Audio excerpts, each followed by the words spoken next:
This video is brought to you by the Corsair Vengeance K70 and K95. These fully mechanical keyboards are designed for performance gaming. Visit corsair.com/vengeancegaming to learn more.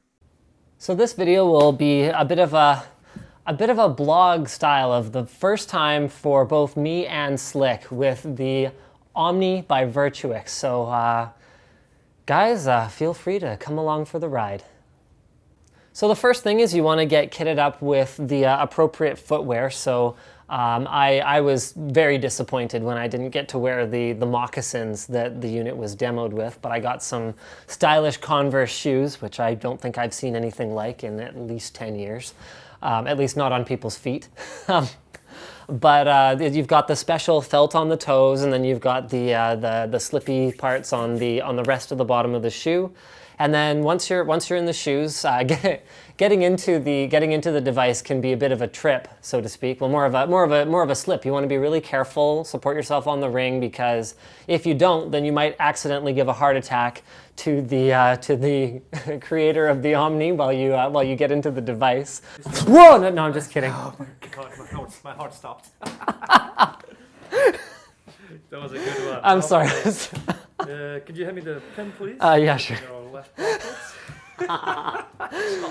But there's a bit of an orientation process. So even once you're in there, you want to kind of put some weight on the ring and take really small steps. Now this is before the Kinect is involved. This is before you put any kind of other VR device on, anything like that. You don't want to put the Oculus on before you've actually practiced a few steps, but honestly, I got it pretty quickly. It was quoted that you need about 10 to 15 minutes before you kind of get the hang of it.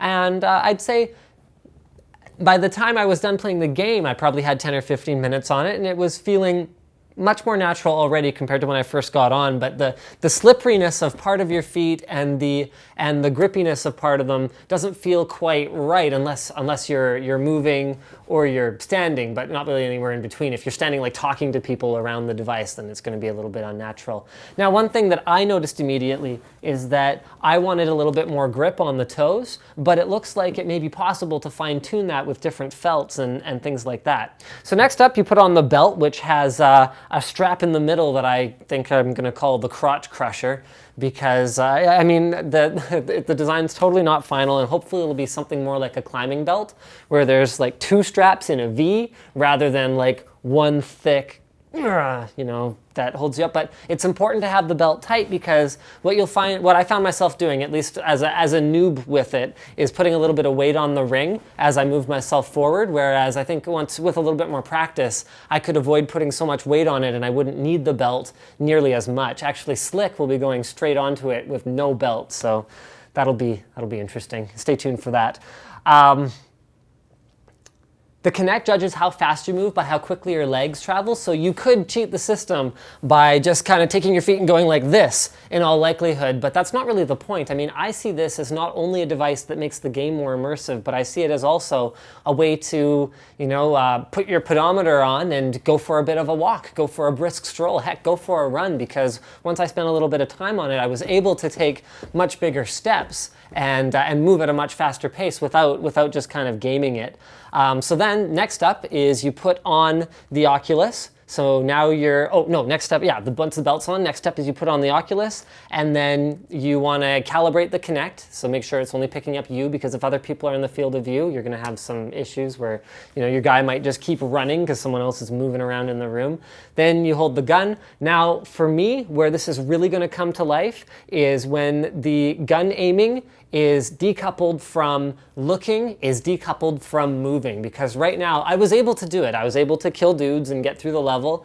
But what you have to do is you could actually walk in one direction and look like this to go around corners. But what I want is to be able to walk around a corner but moving my body around. So with like a wireless Oculus, this will be a very immersive experience.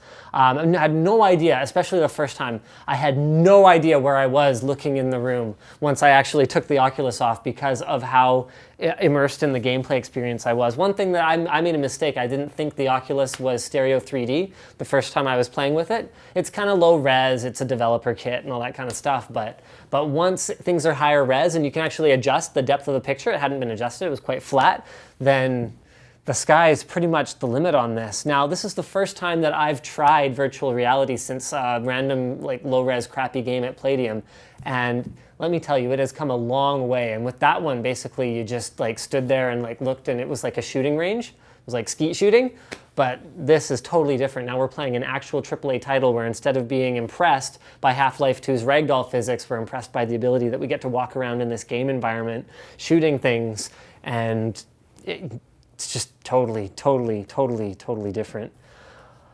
I think that's pretty much it for me, so Slick's up next. All right, so my use case was kind of withdrawn, I guess, a little bit because I had to use shoes that were much smaller than my size. Well, they kind of fit. I was using size 11 shoes. I wear size 13 shoes. So my toes were really curled up inside. It was a really tight fit. That wasn't comfortable. And then the waistband, while they will have different sizes, the one here isn't the right size for me, so I couldn't wear it. So I was using shoes that weren't the right size, and I was not using the waistband in a situation where I would ideally be running. So all that put aside, it was freaking amazing. Stepping into it, I just stepped right into the middle, which made it so that it didn't slip. I don't know. I'm not too worried about that. There's also supports on the sides. You can hold some of your weight up with it.